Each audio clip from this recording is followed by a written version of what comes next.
Donc on a été promener le chien, c'était sympa. Par contre, migraine de 10 jours après. Et nouvel an, ma fille voulait que je vienne chez elle, et puis ben, parce que j'ai une chambre chez elle maintenant, que je dorme chez elle, que je... Alors il y avait aussi la belle-mère, bien sûr, et puis il y avait des amis de petites filles que je connais d'ailleurs, hein. Et c'est vrai que j'aurais bien été parce que, bon, moi, j'étais quelqu'un qui. J'aime bien faire la folle, j'aime bien faire la fête. Si t'as morflé après, je m'en fous. Mais là, je savais que c'était pas possible, que ça me ferait trop de mal. Donc, ben, j'ai rien fait. Euh, donc, ben, dimanche dernier, comme je vous dis, j'ai été de midi jusqu'à 20 h, je crois. Non, 19. Au truc de ma petite fille, donc bah, le Nutella n'a pas passé, puis le soir, crise de jambes sans repos, elle a duré 48 heures celle-là. Et puis migraine, voilà. Euh, Ah, j'ai vu Saint-Nicolas aussi, je vous ai pas parlé du Saint-Nicolas. J'avais été voir aussi, ça c'était le spectacle de fin d'année de ma petite fille. Et c'était magique. C'était dans une grande salle, il y avait des gosses partout, partout, partout, partout. Des mini-pousses partout. J'adore. Et, euh, et au milieu du spectacle, on a eu la surprise de voir arriver notre Saint-Nicolas. Je dis notre Saint-Nicolas parce que le Saint-Nicolas, c'est le patron des Lorrains et patron des écoliers. Il y a la légende du Saint-Nicolas, et c'est très présent de ce côté de la France, par ici, quoi. Au Luxembourg, c'est encore pire, hein. Il fait même peut-être plus Saint-Nicolas que le Père Noël, je crois. Mais ici, c'est... Alors, c'est le même que le Père Noël, avec la barbe et tout, sauf que normalement, il a une robe mauve, violette. Enfin, je sais pas si on dit mauve ou violette. Mais voilà. Et il distribue des bonbons aux écoliers. Voilà. Donc, ils vont dans les écoles maternelles. Encore, Dieu merci, on nous a pas enlevé ça. Et c'est un moment de pur délice parce que quand tu vois le regard des enfants, qu'importe leur âge, qu'importe leur religion, qu'importe leur niveau social, ils ont tous les mêmes yeux, les gamins. Ils ont des yeux qui brillent, et ça faut pas leur enlever. Il faut surtout pas leur enlever. Moi, c'est ce que je préfère chez les enfants. Mais je vais vous raconter une anecdote. Ça m'éclate ça. Donc, je le faisais quand j'ai été nourrice agréée, quand j'étais plus jeune, et je m'occupais des calours, des gosses que plus personne n'arrivait. J'étais le dernier recours, quoi. Et bah, c'était tout simple, hein. Au début, tu recadres, et puis après, voilà, et tout, ça roule comme. Voilà. Tu recadres d'abord les enfants, tu t'en profites pour recadrer aussi un peu les parents. Mais bon, j'annonçais la couleur avant, et quand on m'appelait, je savais que voilà, oui, vous êtes la 10e, vous êtes la 11e, vous êtes la 8e, on sait plus quoi faire, help, au secours, aidez-nous. Donc j'étais pas super nanny, j'étais super nanou. Et voilà, donc je sais pas pourquoi je vous dis ça. Parce que oui, j'adore les enfants. Et donc déjà à l'époque je faisais ça. Et donc j'ai toujours sur moi des petites bagues, vous savez, des bagues à 20 centimes, là, un petit bague en ferraille avec une petite fleur ou un petit cœur ou qui brille un peu. Un truc que les petites filles adorent, quoi. Et donc, ben parfois, quand je tombe sur une petite fille comme ça, qu'elle est avec ses parents ou ses grands-parents, donc je, je, je m'approche plus ou moins et je leur fais un tour de magie. Donc j'étais dans la... Ben, c'était le même jour que le médecin. J'étais dans la pharmacie et donc j'avais un bonnet, hein, parce qu'il faisait froid. Et puis j'ai trouvé un manteau pour la fibromyalgie. Donc je vais vous montrer pourquoi je vous dis ça. Voilà, donc c'est un manteau qui a une capuche. Qui a une capuche. Voilà. Donc, quand il y a de la lumière, eh ben voilà. Quand j'arrive chez le médecin, en fait, je suis comme ça. Donc, la secrétaire a l'habitude, à la pharmacie, ils ont l'habitude. Enfin, bref, ceux qui me connaissent ont l'habitude. Il n'y a personne qui s'offusque. Bon, des fois, on me regarde un peu bizarroïde. D'ailleurs, quand j'étais chez le médecin, j'avais donc mon gros sac, enfin, un gros sac. J'avais un sac, voilà, un petit sac de voyage. Et pour aller dans le cabinet, j'avais pas prendre mon sac, donc je l'avais posé. Les gens avaient bien vu que je l'avais posé. Et quand je suis sortie, j'ai entendu des gens qui disaient, ouais, mais ça se trouve, c'est une bombe. Alors j'ai pris mon sac, j'ai dit, pas de problème, vous inquiétez pas, il n'y a pas de bombe. Il y a juste des sous-vêtements et un pyjama. Il n'y a rien qui va péter, vous inquiétez pas. Bref, et je sais pas pourquoi je vous dis ça d'ailleurs. J'ai trouvé ça nul en fait. Les gens ils sont cons des fois. Mais bon, donc à la pharmacie, j'étais avec mon bonnet, plus mon espèce de capuche là, de bandit là. Euh, et à côté de moi, il y avait un monsieur qui d'ailleurs, le pauvre, il souffrait de martyr. Il avait mal au dos, et il demandait quelque chose. L'autre, elle voulait lui filer du Doliprane. J'avais presque envie de lui dire, ouais, tu sais quoi, laisse tomber, vas-y, je vais te donner un de mes médicaments parce que, mais bon, je connaissais pas, j'ai pas osé. Et il y avait une petite fille avec. Donc une petite fille, je sais pas moi, 2, 3 ans par là, pas. Et elle me regardait, et puis moi j'avais la tête baissée, mais comme elle était petite, donc elle voyait mon regard, et puis elle me regardait, elle se demandait, mais pourquoi elle a une capuche comme ça, celle-là? Puis du coup, elle dit à son papa, papa, regarde, la dame, c'est une elfe. Et puis son père, bien sûr, qui souffrait, rien à foutre qu'il y ait une elfe à côté de lui ou n'importe quoi. Son père lui disait, oui, oui, oui, vas-y. Et puis elle me regardait comme ça. Et puis du coup, je lui ai montré mon bonnet en lui faisant croire que voilà, j'avais les oreilles un peu pointues. Et puis je lui ai fait comme ça. Chut. Alors elle m'a regardé. Wow. Et pareil, les yeux qui brillent. Et après, elle a rebougé son père, quoi. Et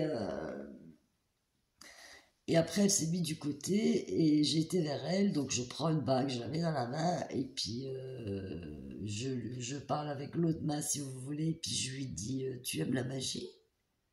Ah oui. Et puis là, je lui dis, bah, souffle. Et puis, donc, elle souffle.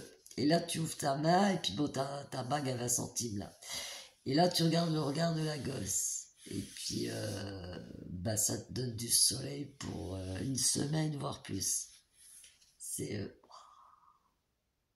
Bien sûr, elle a couru vers son père. Papa, la dame, la elfe, elle a fait la magie. Puis bon, moi, je me suis barrée parce que voilà, je suis pas là pour. Mais vous voyez, des petits bonheurs comme ça, je trouve ça génial. Euh, je vais facilement vers les gens et je pense que j'ai souvent le fait de rester souvent à la maison enfermée. Par exemple, là, ça fait bah, dimanche, j'ai vu mes petites filles, mais ça fait 2 semaines que j'ai pas pu aller dormir chez eux, quoi. À cause du bus, à cause du froid, à cause de mes crises, à cause de. Mais bon, voilà. Et. Mais. Beaucoup de gens me disent, ouah, comment tu fais avec cette solitude? Alors, ben, je vois pas ça vraiment comme une solitude, moi. Déjà, de un, j'ai toujours été quelqu'un de solitaire, même entouré. J'étais avec 3 garçons, bon, je sais pas si ceci explique cela. Attention, mes parents ne faisaient pas de différence entre les garçons et la fille, on a tous été élevés pareil. Donc ensuite, il nous est arrivé un drame dans la famille. Donc moi je suis parti complètement Enfin non, pas complètement, mais je suis parti un peu en live. Mais j'ai toujours été... En fait, la vie aussi m'a appris que si tu veux faire les choses correctes, ben, il faut que tu les fasses seul en fait. Si tu veux vraiment quelque chose, tu peux avoir du soutien, tu peux, mais c'est à toi de te battre. C'est pas aux autres de se battre pour toi. C'est à toi de. Et il faut pas reporter tes. tes demandes, sur le dos de quelqu'un d'autre. Tu vois, moi, quand je prends des décisions, qu'elles soient bonnes ou pas, je les assume. Si je me suis planté, ben, je le dis, voilà, je me suis planté, c'est la honte, ok, eh ben, tant pis, je le dis, j'assume. Et, et donc, je vous disais que je pense que c'est un côté positif qu'il y a chez moi, ça. C'est que moi, ça m'emmerde absolument pas de vivre seul. Je l'ai fait pendant des années. Euh, et je me complais dans cette espèce de solitude. Bon, il faut quand même que je vois du monde, il faut quand même que j'ai des amis, il faut quand même que, vous voyez, mais... et puis, vu, euh, je dirais, l'ampleur de mon handicap sur ma vie de tous les jours, je ne peux pas imposer ça à qui que ce soit. Que ce soit un homme, que ce soit ma fille, que ce soit une copine, que ce soit... Je peux pas. C'est mon handicap, c'est pas le leur.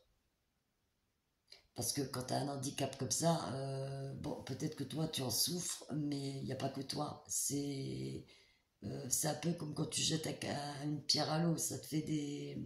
Ben, il y a toi, mais il y a la famille proche aussi, puis ensuite il y a eux, puis voilà, tu vois. Et en fait, tu peux pas demander trop non plus, parce que voilà, c'est ton handicap et que... Et puis, vous savez, moi, je pense que... Moi, en tant qu'handicapé, c'est ce que je pense, mais je pense que tous les handicapés, on veut être considérés comme des gens normaux. Vous inquiétez pas, ça s'attrape pas. C'est pas parce qu'on a du mal ou qu'on est plus bête ou plus con que les autres ou qu'on a le droit à moins ou à plus que quelqu'un d'ailleurs. Euh, on veut être, voilà... mais aussi, il suffit pas de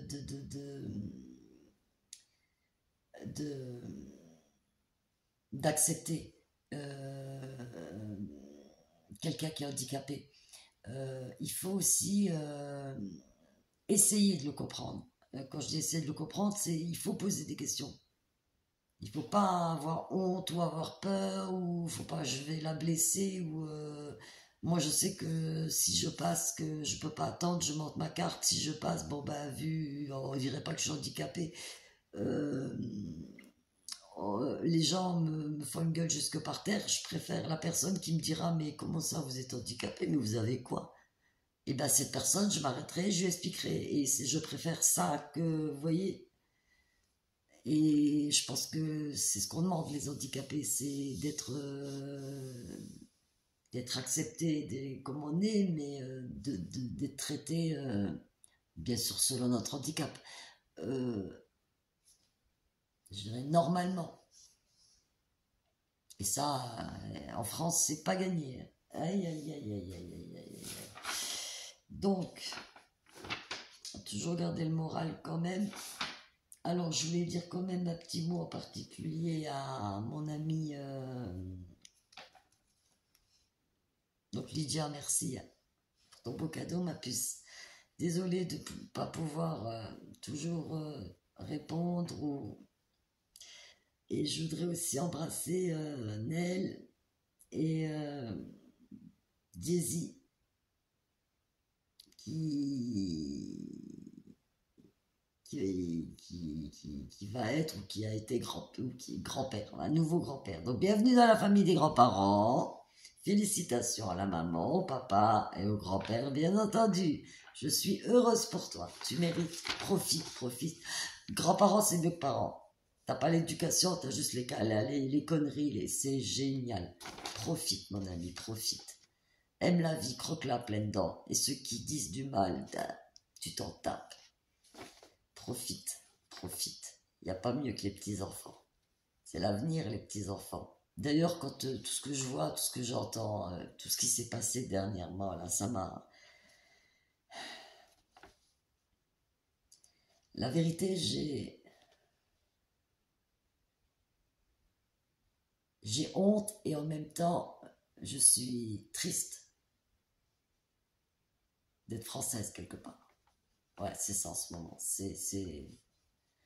Mais bon, j'essaye de... Et puis bon, quand j'étais bien malade, là, j'ai mon ami, j'ai déjà dû vous en parler, donc lui, je l'ai connu quand j'étais ado, et voilà. Euh, c'est c'est mon quatrième frère, en fait.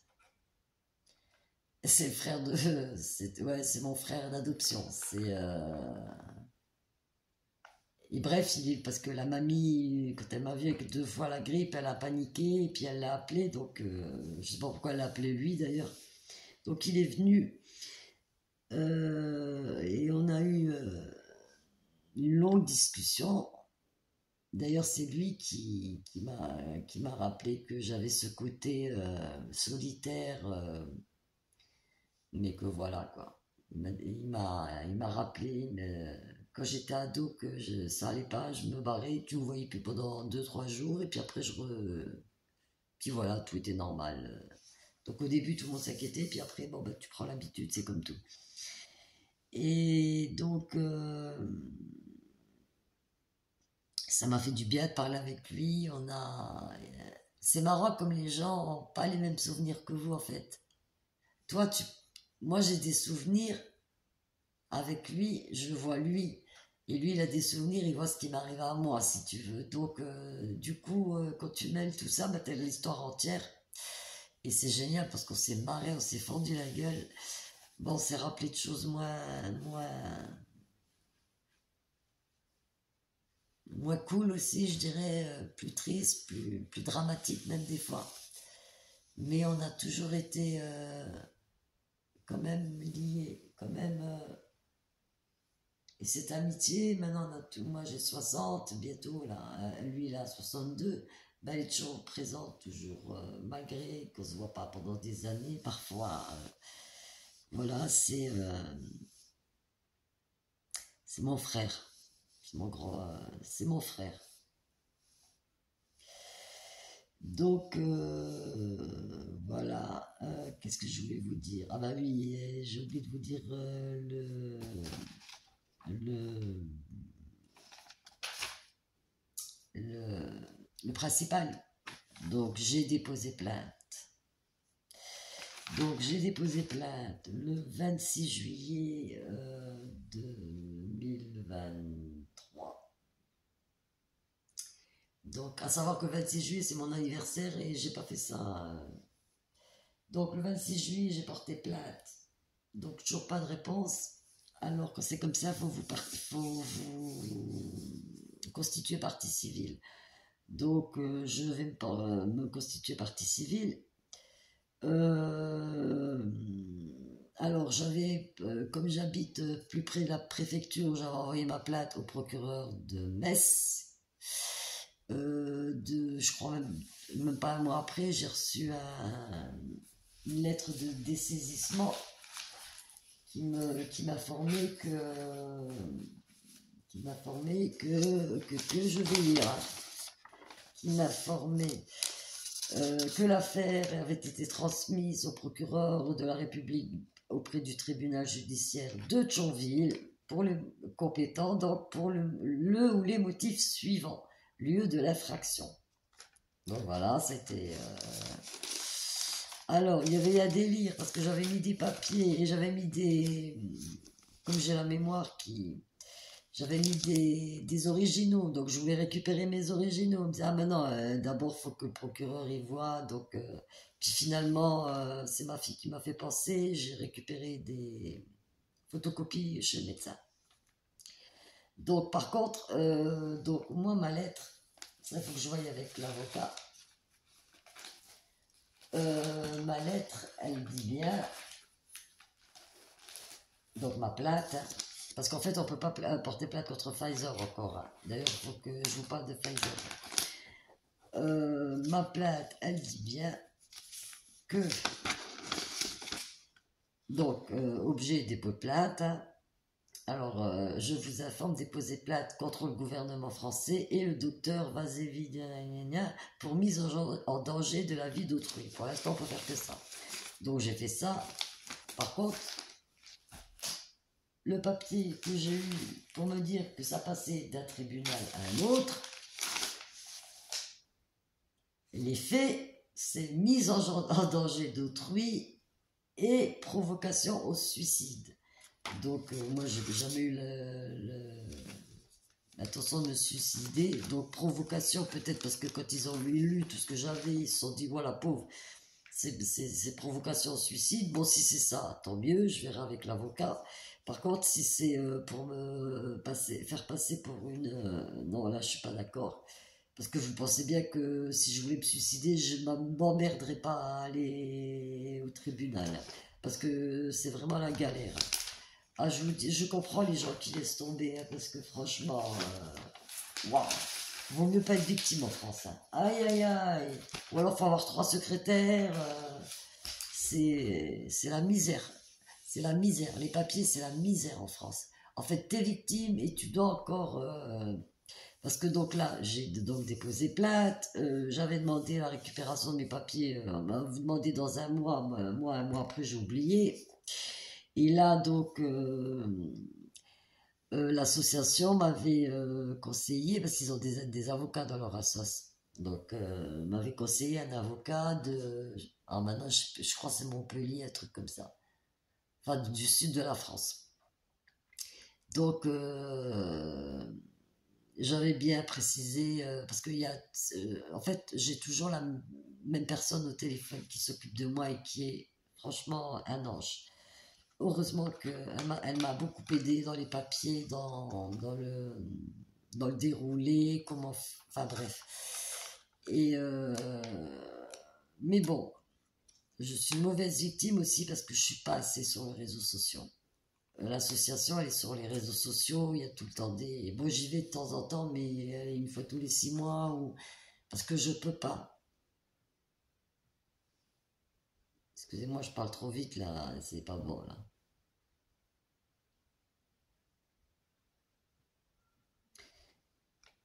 Oui, je peux pas aller sur les réseaux sociaux, les écrans, je peux pas. Donc, euh,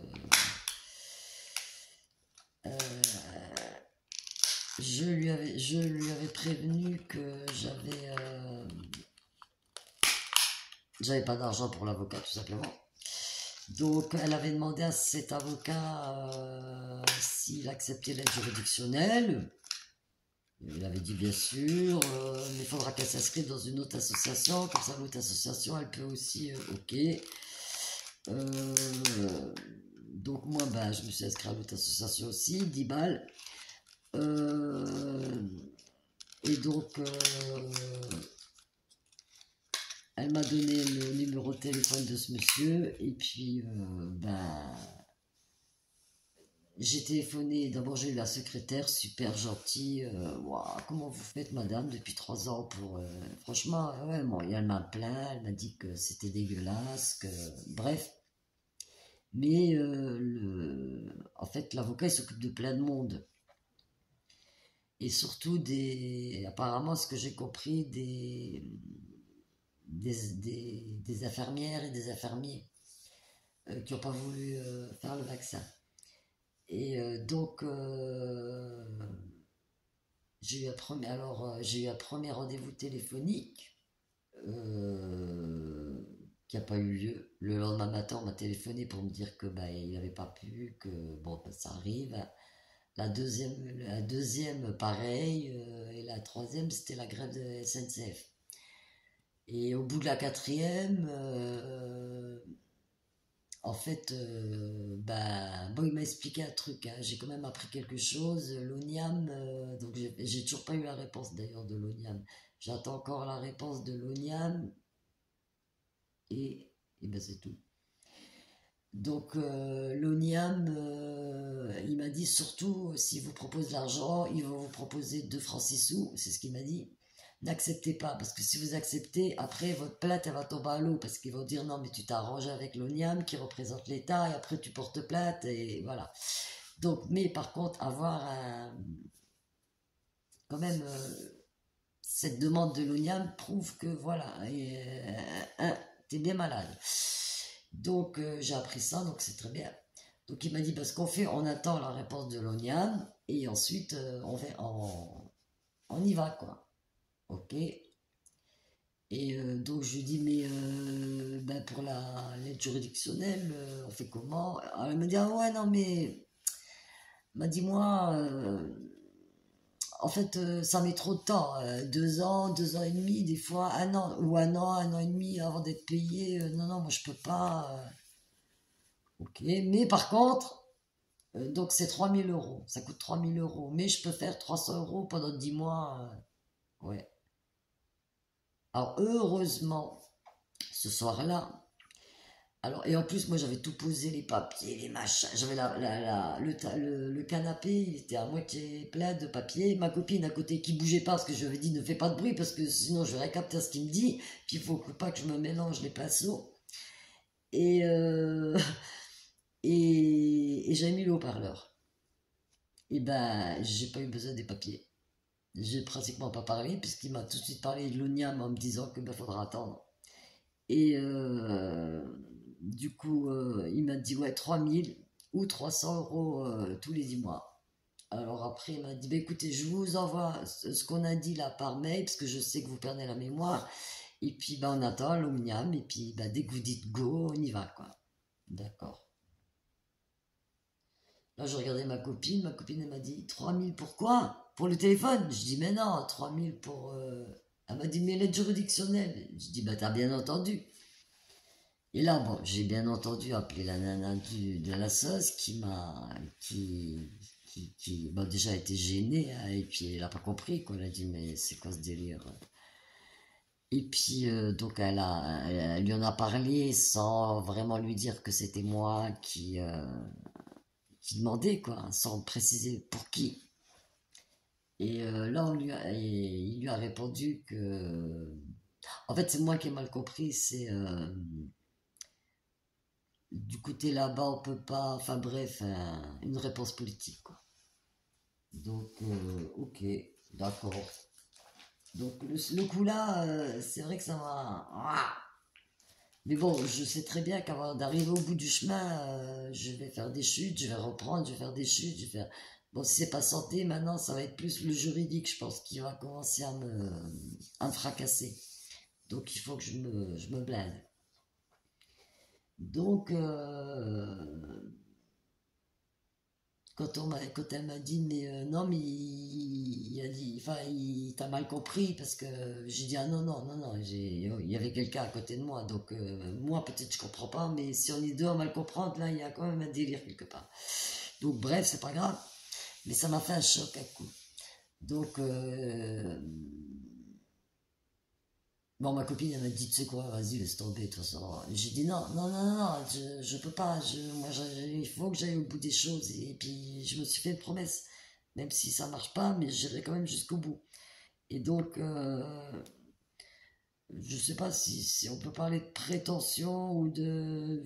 Puis je m'en fous, mais non, non, pourquoi? Je suis une victime. Et donc, j'en ai parlé à ma fille, bien sûr. Et puis, c'est ma petite fille, la plus grande, qui m'a dit, mais mamie, la dernière fois que t'es passée au tribunal, t'avais pas d'avocat. J'ai dit, bah non, mais bon, c'était tribunal, c'était pas pareil, ma chérie. Elle m'a dit, oui, mais tu t'es défendue toute seule, et puis, bah, t'as gagné contre le juge. Je dis, oui, certes, j'avais bien tout préparé avant. Elle m'a dit, bah pourquoi tu fais pas avocat toi-même? T'es pas obligé hein, de prendre un avocat. Moi, je l'ai étudié à l'école. Ah, c'est bien. Et en effet, je peux. Mais bon, ma fille pareil, m'a dit attends, maman, chaque fois qu'il y a un problème, on te demande, tu cherches les lois, tu vas, t'es doué. Donc, euh, je me suis dit ouais, ok, pourquoi pas. Et donc, j'ai réfléchi, j'ai fait des recherches, j'ai regardé sur internet, et puis l'association d'ailleurs, je l'ai rappelé, je lui ai dit écoute, en fait, ce que je vais faire, parce que ah oui, elle me rappelle et puis elle me dit bah il y a un autre avocat qui accepte, lui, l'aide juridictionnelle. Bon, pareil, il est du Sud. Par contre, lui, il se déplace quand il y aura, s'il y a un procès ou un truc comme ça. Mais bon, tu dois payer le déplacement. Ah oui, mais moi, les déplacements, machin, je peux rien payer. Alors, non, ben... Et je lui dis, écoute, tu sais quoi? Je connais une avocate, moi, sur Thionville, à qui j'ai déjà eu affaire. C'est bien passé, ça se passe bien, enfin, ça s'est bien passé entre nous, donc je vais l'appeler, je vais lui demander. Et donc j'ai appelé cette avocate de Thionville qui accepte de me représenter, qui accepte l'aide juridictionnelle. Et donc on attend maintenant que la plainte soit acceptée. Et si la plainte est acceptée, je vais la voir et il y a tout qui part.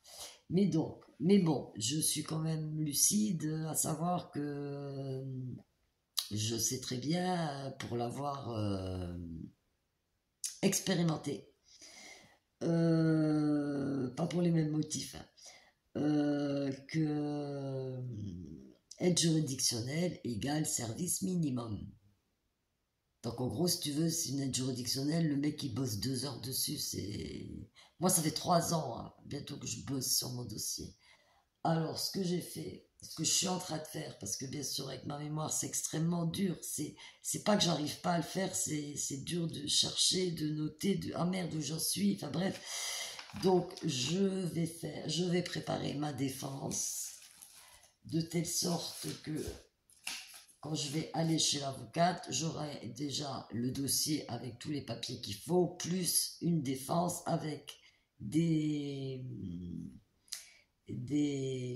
textes de loi, des choses bien précises qu'elle devra... Voilà, comme ça elle aura moins de boulot et je suis sûre que ça sera fait sérieusement. Donc j'ai déjà... pour la défense de la mise en danger d'autrui. Hein. J'ai déjà trouvé des choses dans les droits de l'homme et des libertés fondamentales, le droit des handicapés, les lois françaises sur l'État qui doit nous protéger, la charte des lois, des libertés, la loi Kouchner, la loi de 2002, pour le droit des usagers, la Constitution de 1958, article 34, 1 machin tiré du code de la santé publique, problème de santé publique, le code Nuremberg, le droit des handicapés avec plusieurs articles aussi qui ont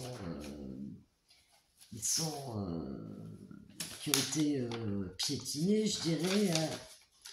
Donc, vous voyez, je prépare ma défense. J'ai préparé les papiers avec l'évolution de mon handicap, mais je prépare ma défense pour être sûr que voilà, tout soit fait dans le plus correctement possible, je dirais, même si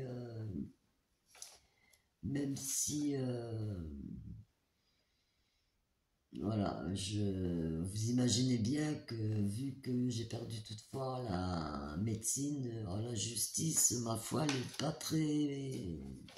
Mais bon, on verra. Maintenant, je suis caca têtu. Si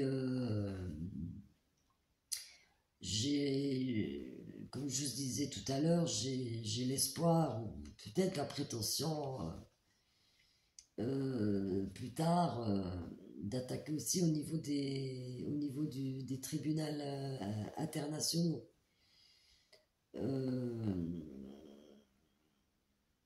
J'aimerais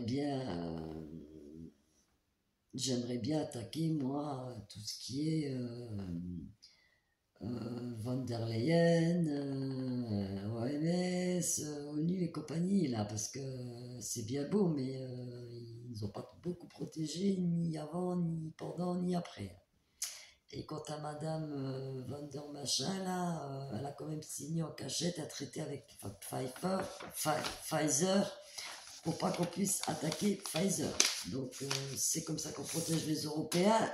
Eh bien, c'est pas bien, madame. Attention, viens pas chez moi. Toi, tu seras pas bien reçu. Ne me tends pas la main. Et donc, voilà. Ben, écoutez,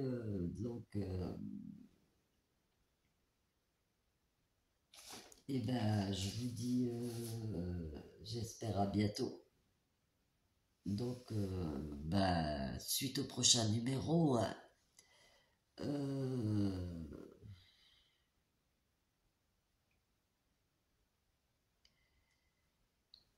là de vous avoir parlé, je vais être en,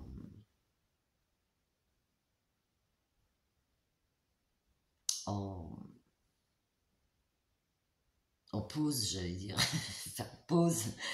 Je vais être en... Ah putain, aïe. Je vais avoir des absences. Et puis bon, là j'ai pris le... Donc il va falloir que j'arrête de parler. Donc je vous ai sûrement saoulé de toute façon. Ben moi je vous fais des gros bisous, je vous embrasse et je vous remercie encore infiniment pour votre soutien. Vous êtes toujours là malgré mes absences, malgré parfois mon... En fait, quand j'arrive à la fin d'une vidéo, j'ai l'impression d'avoir raconté tout et n'importe quoi. Je suis pas sûr que je me sois exprimé correctement. Donc j'espère que c'est pas trop brouillon et que ça vous embête pas trop. Euh, Moi, je prends toujours plaisir à vous lire, même si je vous réponds pas. Comme je vous ai expliqué, c'est vraiment très dur pour moi. Je,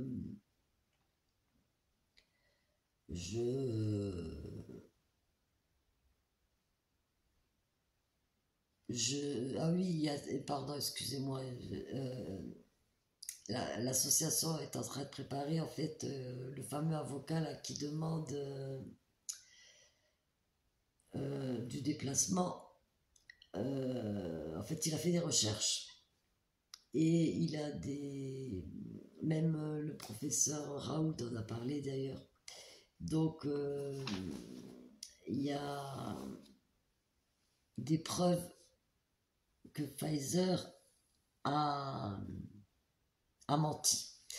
Donc, on va pouvoir attaquer Pfizer pour avoir menti. Pas pour avoir empoisonné, mais pour avoir menti. Et donc, c'est un document de 45 pages avec des liens et tout. Donc, je vais le recevoir. Quand je l'aurai, ben, je ne vais pas vous le lire en entier, sinon... mais ceux qui le veulent, je peux le transmettre. Et en fait, ce que l'association voudrait faire, c'est que... Parce que dans ce cas-là, même ceux qui n'ont pas d'effet secondaire, ils peuvent porter plainte. Parce que tout le monde a été... Mais on a menti à tout le monde, pas que... Donc, ce que les associations aimeraient, c'est que tout le monde porte plainte en même temps, pratiquement le même jour, quoi, que ça... Alors moi, bien entendu, je vais porter plainte contre Pfizer. On me donne l'occasion, je vais me jeter dessus. Mais je ferai une autre vidéo parce que j'ai pas eu encore les documents, j'ai pas eu la lettre type, comment il faut le, le titrer, quoi. Donc euh, je vous tiens au courant. Donc voilà, ben, vous m'avez manqué et puis j'espère à bientôt et excusez-moi parce que c'est vrai que là, en fait, vous voyez, j'arrive plus à rester trop longtemps